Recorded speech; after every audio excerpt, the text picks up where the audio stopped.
Well, in what has been coined a stimulus showdown, the Senate advanced President Biden's COVID relief bill, with Vice President Kamala Harris being the tie-breaking vote. The COVID relief hearing was held until the early hours of the morning and will continue on today with some debate. Joining us to discuss is Brandon Arnold, Executive Director of the National Taxpayers Union. Brandon, thank you for joining us today. Good morning. Good morning. So this is the first time a bill like this is not drawing bipartisan support. We haven't heard from any Republicans who have come forward in favor of it. What do you make of the lack of bipartisan support? Well, it's very frustrating. I mean, we've passed several bills to address the COVID emergency, over $4 trillion in spending, all on a bipartisan basis. Now the Democrats have decided to go it alone. It's very frustrating because there is a lot of agreement amongst Republicans and Democrats here. Things like vaccine deployment, things like opening up the schools. There's a lot that could be done on a bipartisan basis, but instead they've taken a partisan track, and that has allowed them to include things like a huge pension bailout for labor unions and all sorts of extraneous spending, $350 billion to state and local governments, when only a fraction of that is actually needed.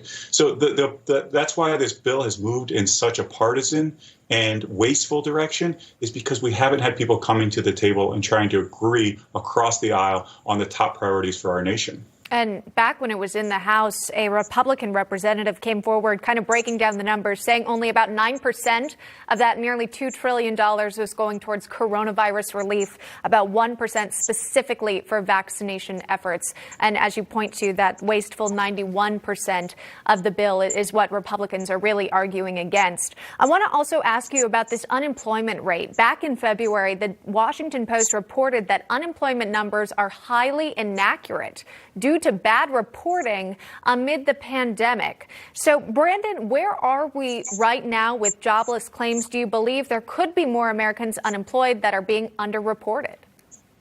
I do. So right now they're saying there's about 10 million unemployed Americans. I think the number is a little bit higher than that. It's tough to look at the data and find exactly where that figure is. Some people think it's as high as 20 million. Others put it more in the 16 or so million range, including the Fed chairman, Jerome Powell. He thinks it's around 16 million. Any way you put it, there's too many Americans out of work.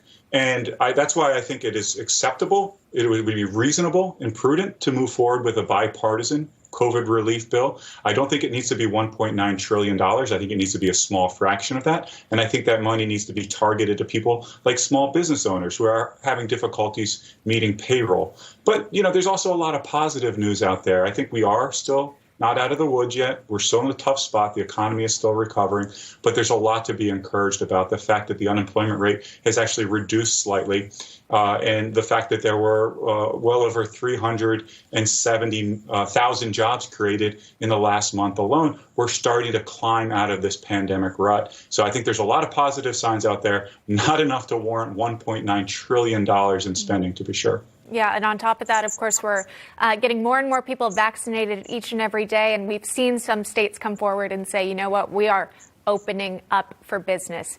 Brandon Arnold joining us live on the program. Brandon, thank you very much. Thank you.